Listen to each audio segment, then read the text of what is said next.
Assalamualaikum warahmatullahi wabarakatuh. Selamat pagi anak-anak. Hari ini kita melanjutkan materi minggu kita yang lalu. Pada masyarakat modern di mana persaingan hidup semakin ketat, tekanan-tekanan ekonomi dan tekanan budaya yang begitu mendesak menyebabkan sebagian orang putus asa dan mengambil jalan pintas dengan melakukan tindakan kriminalitas. Nah, itulah ya penyebab daripada kriminalitas. Yang keempat, kenakalan remaja. Adapun proses terjadinya kenakalan remaja melalui tahapan sebagai berikut. Pertama, sign of failure yang kurang ditanamkan oleh para orang tua karena kesibukan dan ketidakmampuan. Yang kedua, timbulnya organisasi-organisasi informal atau geng yang berperilaku menyimpang sehingga tidak disukai oleh masyarakat. Yang ketiga, timbulnya upaya-upaya remaja untuk mengubah keadaan dan disesuaikan dengan keadaan serta disesuaikan dengan perubahan zaman yang telah terjadi. Kenakalan remaja yang terjadi di masyarakat pada dasarnya banyak dipengaruhi lingkungan sekitar. Jika lingkungan yang kini serba maju dibarengi dengan kemajuan di bidang teknologi memudahkan para remaja tersebut untuk serba mencoba dan berkeinginan mencoba segala sesuatu yang baru karena jika tidak melakukan hal tersebut yang timbul adalah merasa diri kurang pergaulan. Beberapa penyebab terjadinya kenakalan remaja, yang pertama adalah faktor intrinsik, yaitu faktor usia, jenis kelamin, faktor kedudukan dan keluarga, dan faktor intelijensi. Yang kedua adalah faktor ekstrinsik seperti lingkungan keluarga, lingkungan pendidikan, lingkungan pergaulan, dan media massa yang dikenali sehari-hari. Kenakalan remaja ini akan tampak menjadi semakin besar dan luas ketika lingkungan keluarganya tidak mendukung karena orang tua tidak mampu memberikan waktu dan perhatiannya untuk anak-anaknya. Jadi anak-anak itu butuh perhatian orang tuanya agar tidak terjadi penyimpangan. Bagian C adalah faktor-faktor yang mempengaruhi ketimpangan sosial.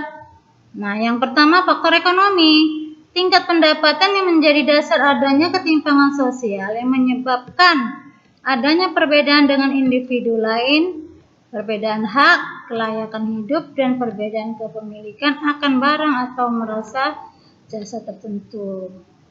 Pengangguran yang sangat besar di Indonesia menyebabkan perekonomian masyarakat bawah semakin rapuh. Ketersediaan lapangan pekerjaan memiliki pengaruh yang sangat besar dalam perekonomian masyarakat. Sedangkan perekonomian menjadi faktor penyebab terjadinya kesenjangan sosial. Nah, sempitnya lapangan pekerjaan menyebabkan banyaknya pengangguran di Indonesia. Adapun penyebab pengangguran di Indonesia adalah pertama kekurangan sumber daya manusia pencipta lapangan kerja. Kedua, kelebihan penduduk atau pencarian kerja. Nah, jadi kalau semakin banyak penduduknya, sementara lapangan pekerjaan itu bertambahnya sedikit, nah ini juga akan terjadilah ya pengangguran. Yang ketiga, kurangnya jalinan komunikasi antara si pencari kerja dan pengusaha. Yang keempat, kurangnya pendidikan untuk kewirausaha. Dua, faktor budaya. Faktor yang diakibatkan dari kebudayaan adalah adanya perubahan sistem sosial, norma dan nilai sosial yang telah terjadi dan telah menyebabkan adanya ketimpangan sosial di masyarakat. Nah, masyarakat dengan dan tanpa sadar telah mengalami perubahan budaya, misalnya perubahan budaya teknologi, informasi dan komunikasi, bahkan perubahan gaya hidup yang telah bercampur dengan budaya barat karena arus globalisasi. Masyarakat yang mampu menyesuaikan diri akan datangnya perubahan telah membuat masyarakat tersebut menjadi konsumtif.